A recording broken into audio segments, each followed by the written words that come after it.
peacekeeping missions in Africa, training of African military personnel, and contours of joint military exercises. He also highlighted the challenges and opportunities to enhance defense and security cooperation in future. He suggested sharing best practices in taking these ideas forward. Thereafter, we started session 2 after a short break, and I have had 2 Indian industry representatives present their views. Mr. Shukla, President, SIDM, and Mr. Ramchandani, Chairman, FICCI, Defense and Aerospace Committee, shared their views on how Indian industry, both private and public sector, could contribute towards regional security. They highlighted the Indian defense ecosystem, which comprises one of the largest defense industrial complexes, DPSUs, defense public sector companies, large private sector companies, R&D infrastructure of the DRDO, and more than 10,000 small and micro enterprises.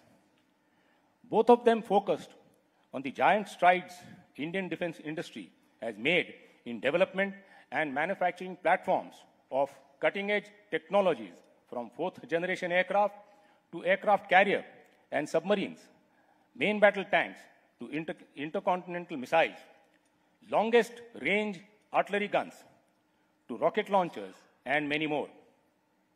In their talks, both emphasized that they are not looking at Africa as a market, but are working towards development of long-term partnerships with local defense manufacturers. So not only is the Indian industry looking to supply platforms and customized defense equipment at cost-effective solutions, but shall also be helping the customer country aspirations in defense production. The positive approach towards meeting the localization requirements with focus on setting up of infrastructure to enhance local production to co-development and co-production of cutting-edge technology systems, I am sure, must be very reassuring for our friends from Africa. Sir, if you permit, I shall now request the African guests who are taking part in this session 2 to express their views on how they foresee Indian industry meeting African aspirations. Thank you, sir. May I request General Alibuzi, Commander, Zambian Army, to please share his views on Indian defense industry potential to contribute towards regional security. General Alibuzi, please.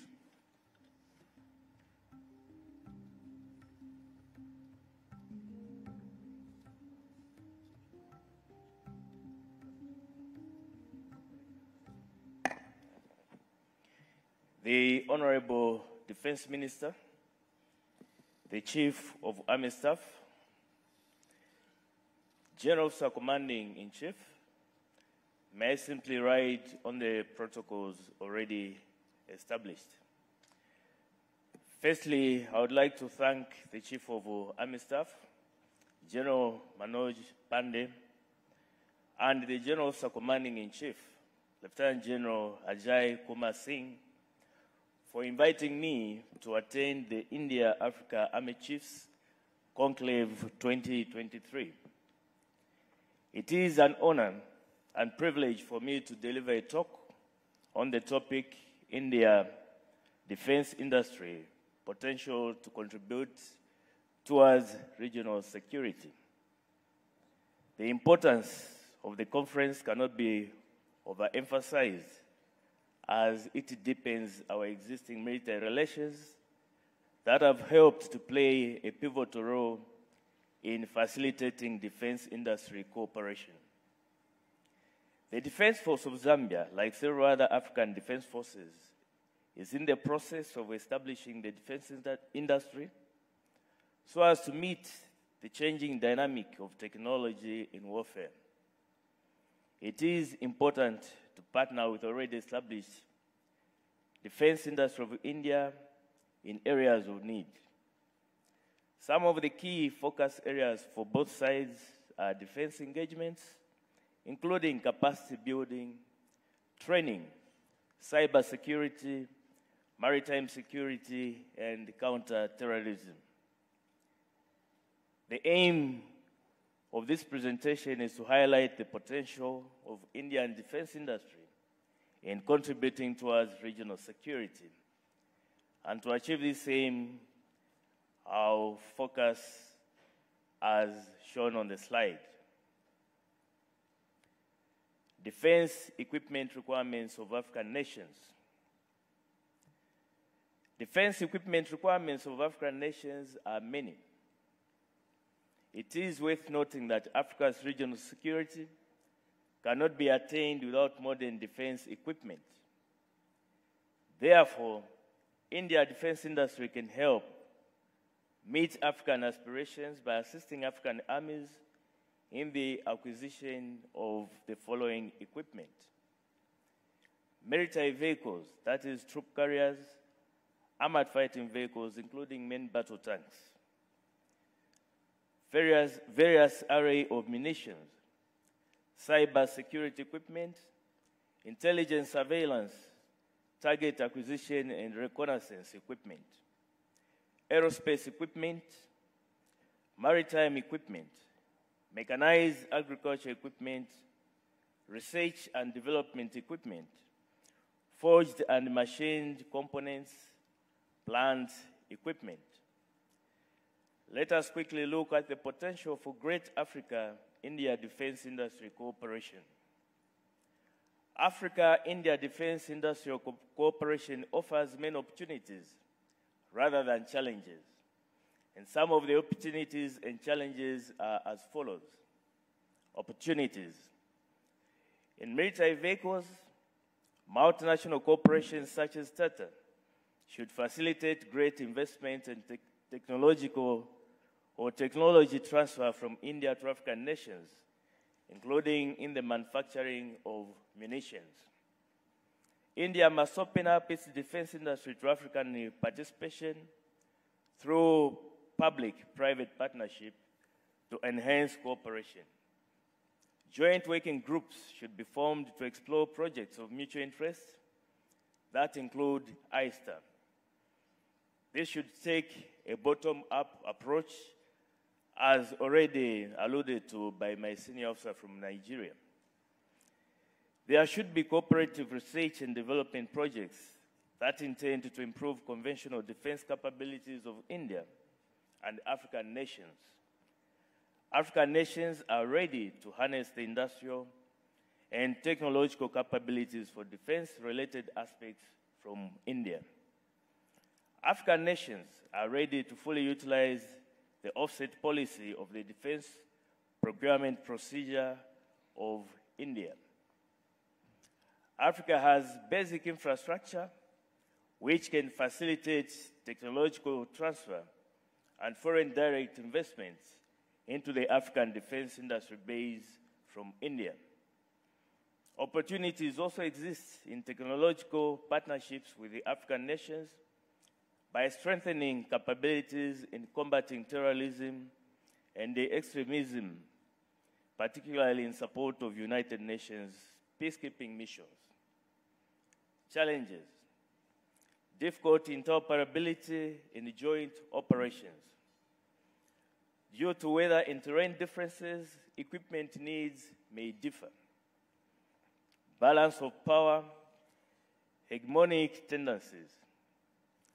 The process of coming up with the use and procurement of armaments between government to government level is too bureaucratic, and we also have varying national interests.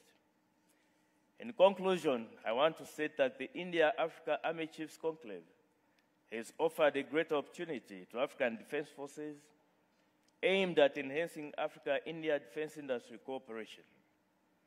To this effect, various opportunities and entry points exist for greater cooperation where regional security is concerned.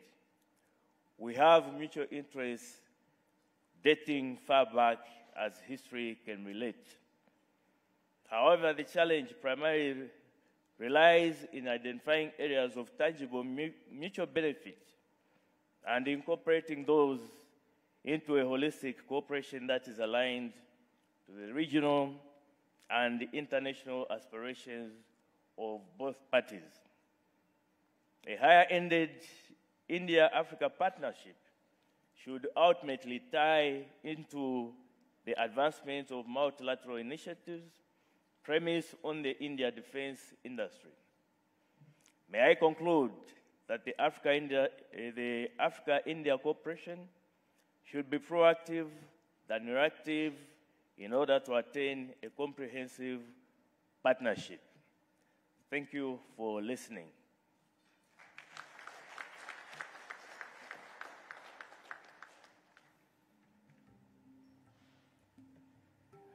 Thank you, General Ali Buzwi, for summarizing the requirements of the defense equipment that the African nations are looking to and making valuable suggestions for us to take this idea forward. Thank you. May I now call on General Mugira to deliver his talk on behalf of the CDF Uganda.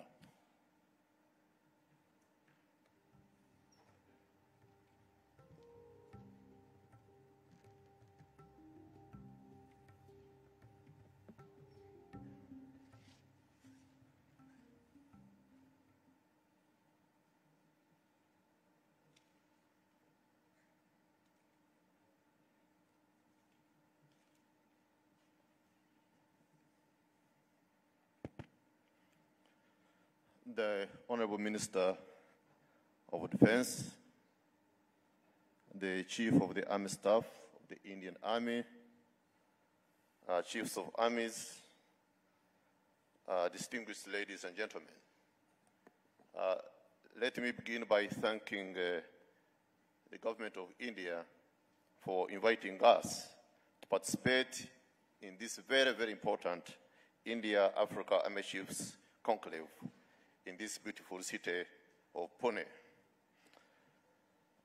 Today's topic is Indian defense industry potential to contribute towards regional security. Permit me to begin my presentation with a short quotation by His Excellency Modi, the Prime Minister of India, in his speech during his visit to Uganda in the year 2018. In which he said, African priorities are Indian priorities. By way of introduction, let me begin by stating that Africa and India have a shared history and have had a very long relationship.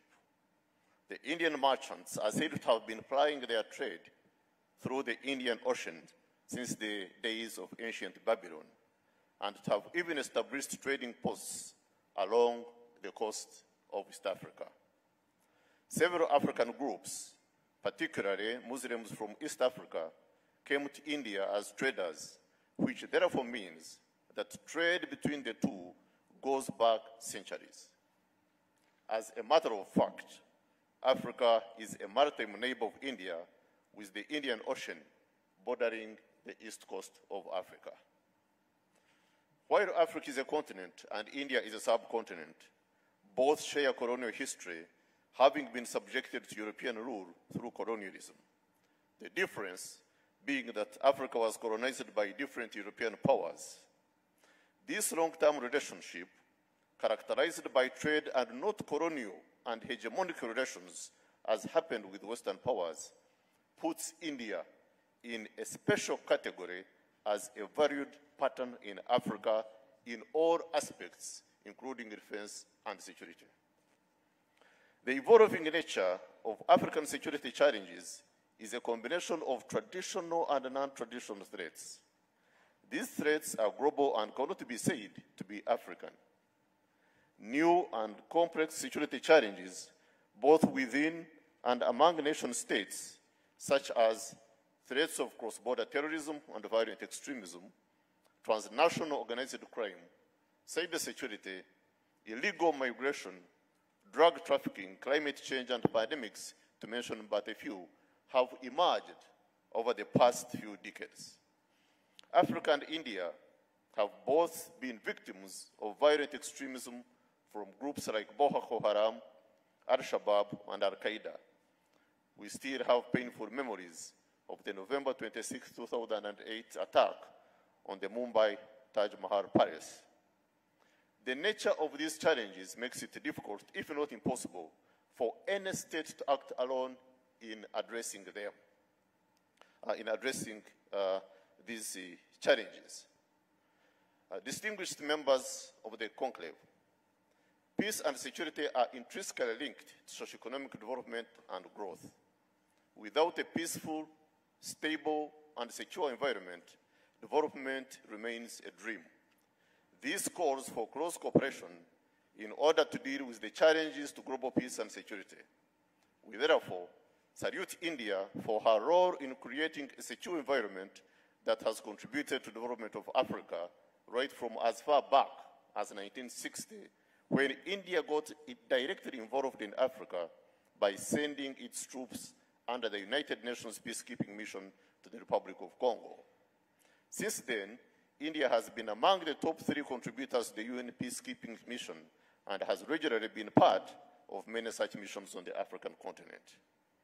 India continues to provide support to Africa to deal with the challenges of conflict, terrorism, and violent extremism, including providing huge financial support to the African mission in Somalia, providing training to African defense, military, and naval personnel in top Indian military academies, contributing troops and police units to UN peacekeeping operations on the African continent, and it is a big supporter of the African Union peace and security architecture.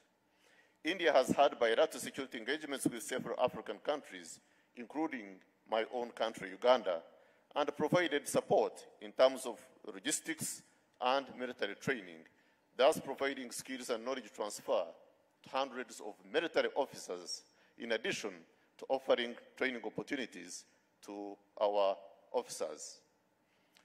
Coming to the topic of defense industries, the role and significance of defense industries worldwide need not be overemphasized. Defense industries provide self-reliance to a country, and though not seeking complete defense industrial sovereignty, they offer a sustainable in-country capability.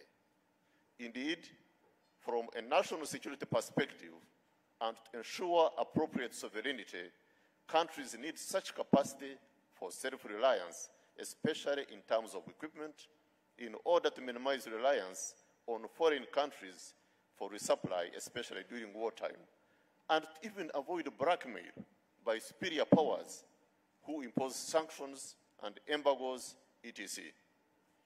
From a geopolitical point of view, my country, Uganda, being landlocked in a volatile region, and which relies on the stability of its neighbors for her imports, including military ones, this is a fact that cannot be ignored. Defense industries, therefore, provide governments with military capabilities on land, sea, air, and space in support of current and future defense and military requirements, in addition to other benefits like job creation by providing employment to the many unemployed youth who also, in one way or another, pose a security threat. Defense industries, therefore, are important assets for strategic security and must be developed because of their strategic nature. The Indian defense industry is no doubt one of the largest defense industrial complexes in the world and is now moving towards becoming a major exporter of defense products. Africa will no doubt continue to play a crucial role in providing the market. Indeed, Indian manufactured defense equipment for the Army, Air Force, and Navy are clearly visible on the African continent. Indian military vehicles such as Tata and Ashok Leyland are part of the military fleet in many African countries.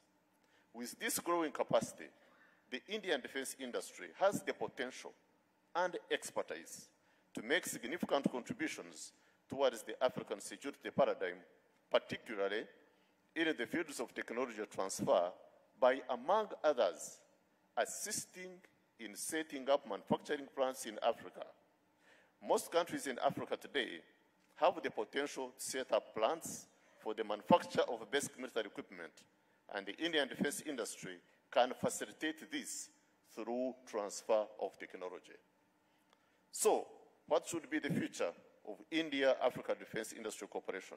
In other words, the recommended way forward. So, compared with trade and investment, defense and security cooperation remains an area of the India-Africa strategic partnership that is not yet fully exploited and which should be given priority. We, however, strongly feel that Africa needs to be taught how to fish and not to be given fish, because this in itself perpetuates insecurity. We believe that the only way to have meaningful and sensible defense cooperation is by those with means helping those without to also build internal capacity. Otherwise, it cannot be said to be cooperation. If technology remains a monopoly on one side and the other is consigned to forever remaining a consumer of her products, then you cannot talk of cooperation. India and Africa should therefore get ready to face future conflicts and challenges by joining forces for co-developing and co-manufacturing emerging technologies in the security sector. Africa should not be condemned to be the consumer of finished products, but Indian defense industries should be encouraged to set up similar defense manufacturing facilities in Africa, preferably through joint ventures with the nascent African defense industries or any other form of partnership. This will also help India in a way to set up regional manufacturing hubs on the African continent, hence creating a bigger market for her products. Consideration also needs to be made to establish on the African continent, for example, facilities for the upgrade, for modernization, for maintenance, for repair, and overhaul for various defense equipment, and even setting up manufacturing centers for defense equipment spare parts and other accessories. We should look at carrying out joint research and development and co-developing defense equipment aiming at jointly capturing the world defense products market. There is need for both sides to identify possible areas of cooperation and collaboration. Africa, therefore, has a huge role to play in India's future defense industry goals of becoming a major defense exporter. In conclusion, let me close with another quotation of His Excellency the Prime Minister, again, in his speech during his visit to Uganda in 2018. And he said, quote unquote, "Our development partnership will be guided by your priorities. It will be on terms that will be comfortable for you, that will liberate your potential and not constrain your future." It is time to begin a new era in the India-Africa defense industry. I thank you for listening to me, for God and my country. I thank you.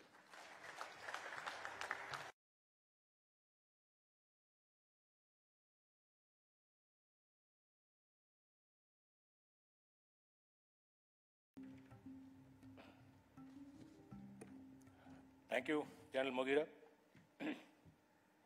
Your most telling closing remark that Africa needs to be taught how to fish is very well taken. In fact, I'm sure the talk of both the industry reps must have been reassuring that we continue to be genuinely concerned for development of African nations towards their Atmanirbharta, their self-reliance.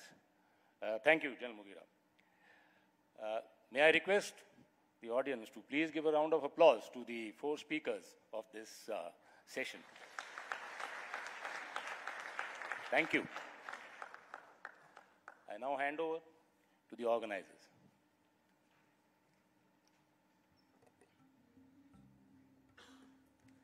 Ladies and gentlemen, indeed, it was as enriching a session as it can be. And we are grateful to our panelists for giving us this first-hand insight into the India-Africa Defense Industry Partnership. This is just the beginning of things to come. The future for the Indian defense industry is indeed bright. Now, may I request the Honorable Defense Minister to present a token of remembrance to our esteemed panelists. At first, I request Lieutenant General Sudarshan Shrikant Hasabnis, retired.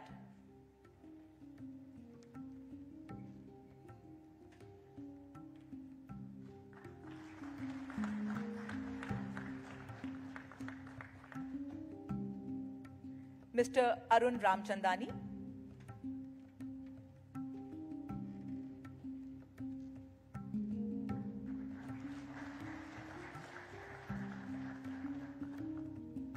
Lieutenant General James Mugira.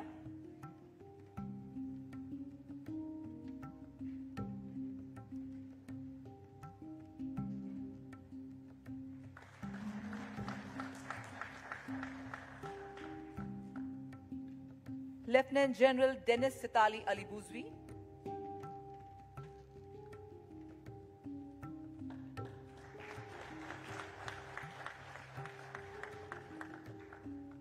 Shri S.P. Shukla.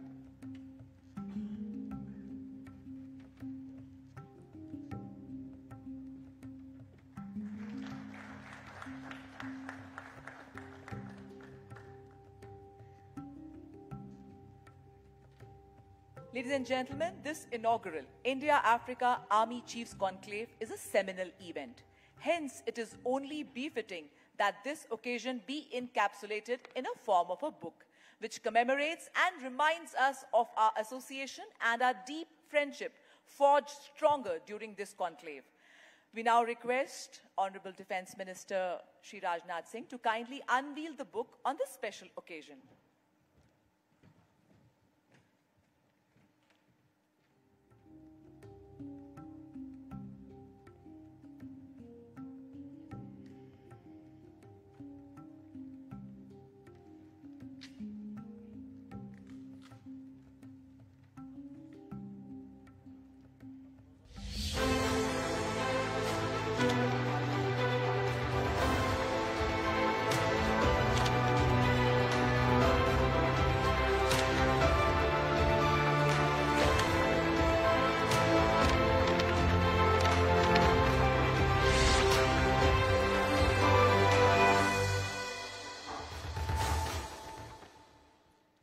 We now request General Manoj Pandey, Chief of the Army Staff, Indian Army, to kindly present the India-Africa Army Chiefs Conclave memento to our Honorable Defense Minister.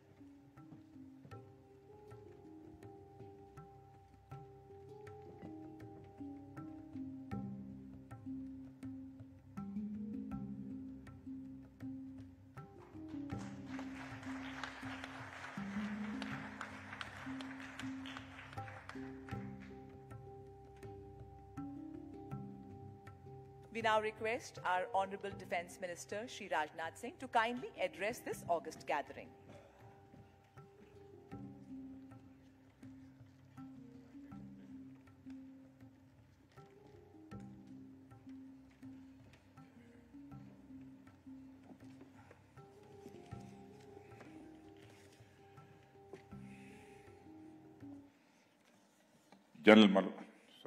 Voice is very loud. General Manoj Pandey, Chief of Army Staff, Army Chiefs from African countries, senior officers of Indian and African countries' armies, esteemed veterans, representatives of defense industry, friends from media, gentlemen, my warm greetings to our valued guests from Africa. I had the opportunity to witness the presentation by Zambian and Ugandan army chiefs. The presentations were very informative and relevant. I would request Chief of Army Staff General Manoj Pandey to take up the points made by our African friends. Let me assure you all that we deeply value our inputs for carrying India-Africa defense partnership to greater heights. Friends, it gives me immense pleasure to welcome you all to the first edition of the India-Africa Army Chiefs Conclave. Your presence here reflects the strong ties between India and Africa, woven over shared historical experiences and nurtured by common goals and vision. Having diverse cultures, languages, and religions, we are united by the common goals of eradicating poverty, achieving sustainable development, promoting peace and harmony, and improving the quality of life of our peoples. Our partnership drives the South-South cooperation to build a truly multipolar world order, which is more responsive to the aspirations of developing countries. Friends, India and Africa share a rich history across millennia. Even from the perspective of the entire humanity, out of Africa, theory postulates that Africa is the cradle of the humanity, irrespective of the continents, races, and ethnicities. India is one of the most ancient civilizations of the world, with a youthful population and a fast-growing economy.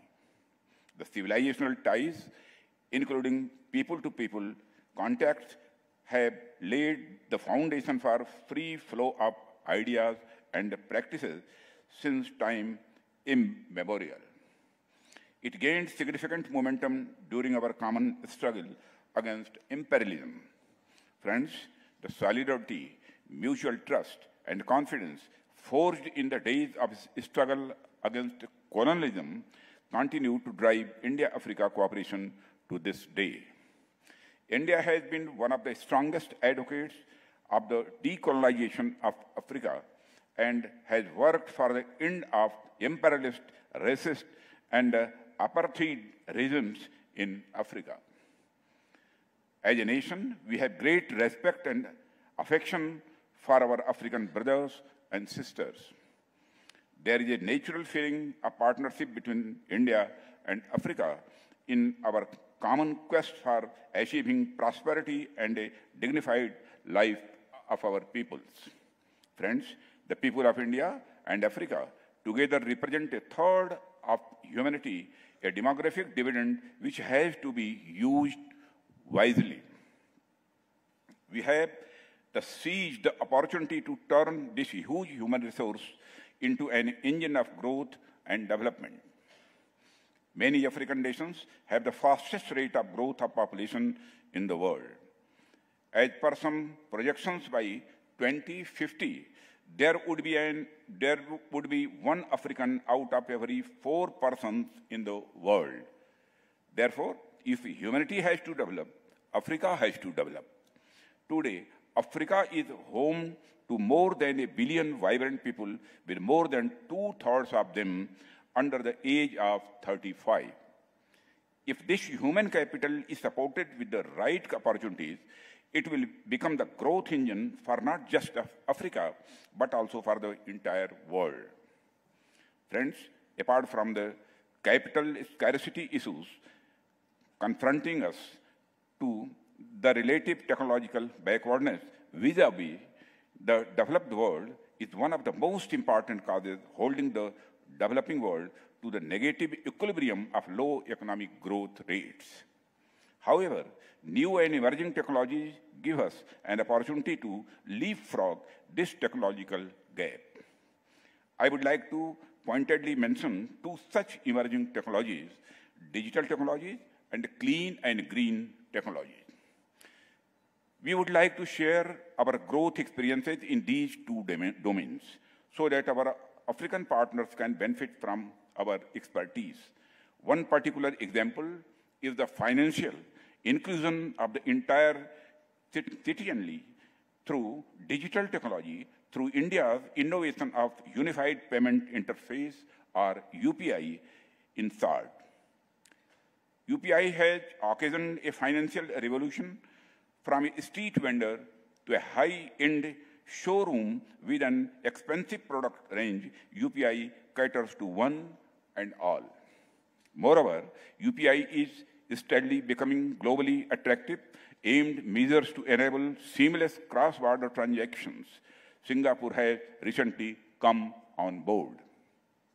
Friends, our exchanges of ideas and practices are not going to be one-way affairs.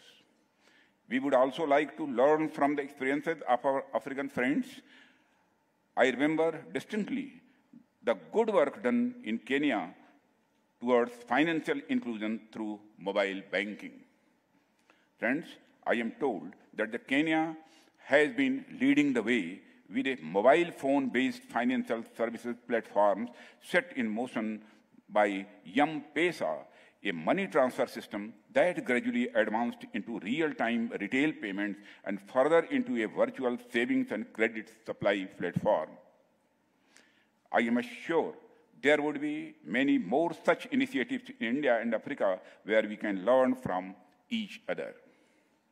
Friends, when we talk about a country's development and growth, the importance of security is often not given the importance it deserves and is sometimes even considered antithetical to the pursuit of development.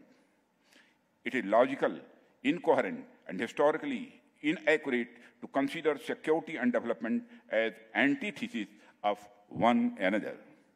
I believe that the full potential of society's development can be realized only when its security is ensured. Friends, once we accept the status of security as the bedrock of development, the role of a strong and effective state system becomes crystal clear. The modern state system in India and African countries came into being only after they achieved independence. Though many of us have come a long way since our independence, there are many African countries where the consolidation and capacity building of their state systems is still a work in progress. Friends, there is no significant example in human history where a weak state system has preserved or fostered individual and collective rights. If we observe the trajectory of progress of the decolonized states in the world, only the strong, secure, and capable states have been effective in protecting the human rights and improving the quality of life of their citizens. Friends, against all historical experience, there is still a prevalent line of thinking which sees an inevitable dichotomy between a strong state system and individual human rights. We do not believe in such a false dichotomy. We believe that the preservation of individual human rights, such as the right to life and personal liberty, right to employment, right to livelihood, etc., are very much dependent on a strong and effective state apparatus which can ensure the rule of law as well as promote the economic growth and the social development. In particular, economic growth and development can only happen in a safe and secure environment. Hence, we need to build robust state structures which are able to comprehend and cater to the needs and aspirations of their peoples. One of the most important pillars of a strong and secure state system is a competent and responsible defense mechanisms. Friends, needless to say that in this defense mechanism, the armed forces and especially the army plays a key role. So, in order to proceed on the path of development, African states have to become stronger and more capable in general, and particularly so in the defense domain. That is, the African states need capable and responsible armed forces. Friends, in pursuance of this objective, India is steadfast in its commitment to provide support in all defense-related matters to our African partner countries, including the capability enhancement of their armed forces. India has been at the forefront of providing training to the armed forces of the African nations and equipping their military personnel with the necessary skills and the competencies to face the security challenges of the 21st century. Our training programs cover a wide range of areas, including counterinsurgency, maritime security, and specialized training in new domains such as cyber warfare and drone operations. Friends, the training goes beyond conventional subjects and also encompasses training civilians in areas such as disaster management, humanitarian aid, and medical assistance. A large number of African countries, armed forces personnel continue to visit India for training in different areas. Moving beyond training programs and support, joint exercise between India and African nations provide an excellent opportunity for our armed forces to learn from each other and promote interoperability. Friends, the second edition of Appendix is reflective of our continued focus on African nations to develop capacities in line with the shared vision and enhance mutual capabilities. I firmly believe that the maritime neighbors linked by the mighty Indian Ocean, our cooperation in maritime security and hydrography and countering terrorism and extremism will be essential for the regional peace and prosperity. Friends, capacity building in terms of defense equipment and platforms is another critical aspect of our defense cooperation with our African partners. Friends, as India continues to enhance its defense manufacturing capabilities, I invite African countries to explore Indian defense equipment and technologies. I would like to bring to your notice that India has emerged as a leading defense exporter in recent years. A defense manufacturing ecosystem has been created in India which has the advantage of abundant technical manpower. Our Indian defense industry can work with you to fulfill your defense requirements. Friends, with the aim to empower our African friends to indigenously meet their defense requirements, we are also committed to sharing our expertise and knowledge in defense manufacturing, research, and development also. Friends, our partnership is based on principles of friendship, respect, and mutual benefit. Honorable Prime Minister of India, Sri Narendra Modi, during his address to the Ugandan Parliament in July 2018, stated that Africa is a top priority for India. As highlighted by Prime Minister Modi, our defense cooperation will also be guided by African priorities. Friends, let me conclude by assuring you all that we will continue to work with African nations to promote regional security, foster stability, and enhance the defense capabilities together. I hope that this conclave today and Appendix exercise pave way for a renewed effort towards a glorious future and a secure, just, and prosperous world for the generations to come. With these few words, thank you very much.